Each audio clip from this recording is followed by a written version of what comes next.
Senhor ministro, senhora senadora Deli Salvati, senhores senadores, deputados, parlamentares, eu queria fazer 3 rápidas observações e juntamente com essas observações, perguntas.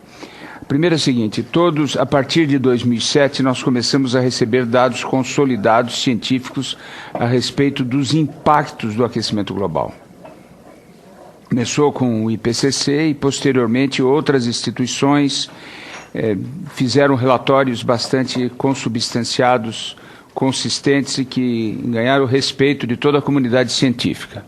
E os últimos dizem que a questão dos 2%, que seria o cenário mais benéfico, o cenário mais otimista, já foram para o espaço. Dificilmente nós conseguiremos evitar que a temperatura média da superfície da Terra ultrapasse 2% de aumento da temperatura neste próximo século. Esses são os dados que nós temos, quer dizer, dificilmente. E como corolário dessas observações, nós temos que, se não houver um apoio de praticamente a unanimidade dos países, nós não vamos conseguir resultados satisfatórios nem naquele cenário intermediário, pouco acima de 2%, nem aquele cenário. Nós estaremos caminhando por uma ruptura com risco de passar do ponto de resiliência e termos impactos brutais, principalmente na questão dos refugiados ambientais, com grandes contingentes humanos, milhões de pessoas tendo que se deslocar de uma área para outra, com problemas políticos muito piores do que aqueles que enfrentamos até nas 2 grandes guerras. Bom, se todos os países teriam que assumir metas, ainda que diferenciadas, o que nós estamos sentindo? Que o Brasil, a posição do Brasil, que é levada pelo Ministério das Relações Exteriores, e segundo o representante que aqui esteve, é a posição do governo brasileiro, e não de 1 ou 2 ministérios. Essa posição tem sido sempre do mínimo divisor comum. Uma posição pífia, certo? As colocações que fez aqui hoje nos entusiasmam, mas elas não atingem o cerne da questão. Elas ficam na periferia, né? O cerne da questão é se o Brasil vai assumir metas obrigatórias e não voluntárias de redução de gases do efeito estufa. Isso é o essencial. O resto é um complemento, é uma perfumaria, é um celofane. Se eu não assumir metas obrigatórias, ficar nos voluntários, é a mesma coisa que eu dizer: olha, cada país faz o que quer, quando quiser, se puder. Não tem sentido uma reunião da ONU com mais de 100 países, um custo brutal para cada delegação que vai lá, para decidir sobre metas voluntárias. Então, eu fico imaginando como é que nós poderíamos reproduzir 1992 e 97, quando o Ministério do Meio Ambiente liderou, o Itamaraty liderou e conseguiu que o Brasil tivesse posições de vanguardas. Foi a posição do Ministério do Meio Ambiente que prevaleceu e conseguiu que o Brasil assumisse essas posições de vanguarda.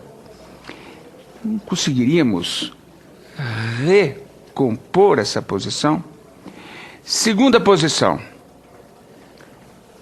São 3 rápidas observações. A primeira é essa: por que nós não chegamos a discutir o cerne da questão? Segunda posição: os analistas internacionais sobre essa última crise estão deixando de analisar a bolha imobiliária, que é uma bolinha que estourou. E estão analisando hoje a superbolha, que foi o fato de, durante mais de 20 anos, os Estados Unidos consumirem 7% ou 8% a mais do que seria indicado pelos bons fundamentos econômicos. E o mundo inteiro financiou durante 2 ou 3 décadas esse sobreconsumo dos americanos, que se endividaram, emitiram moeda sem lastro, e o mundo inteiro foi aceitando. Num certo momento, essa bolha tinha que estourar. A análise desses economistas é que esta bolha já estourou. E que já estourou e vai agora exigir uma adequação, que não é só uma regulamentação a mais, um socorro aos bancos para a economia capitalista retomar. Não, é uma mudança de paradigma, que vai haver um ajuste entre os países superavitários e os deficitários e vai começar uma nova economia.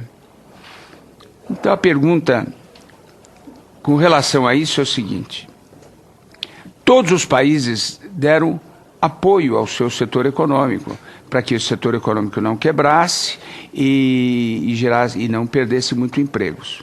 Mas a grande maioria dos países fizeram condicionamentos.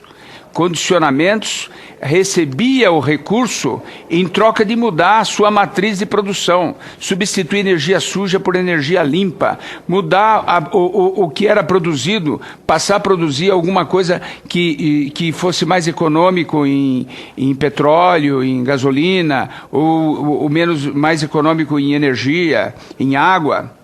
O Brasil não fez praticamente nada.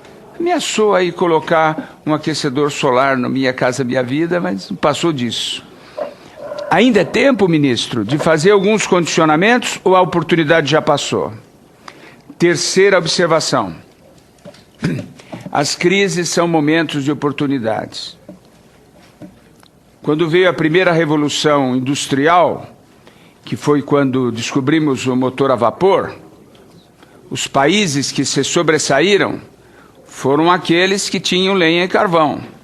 90 anos depois veio a segunda revolução industrial, quando descobriu-se a eletricidade e o motor a combustão interna.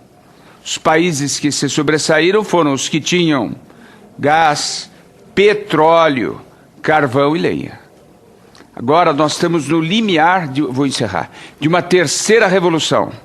Uma revolução da sustentabilidade, uma revolução energética. O Brasil está na ponta, na fibra do horizonte, à frente de muitos países. É uma brutal oportunidade. Nós perdemos a primeira revolução, a segunda revolução.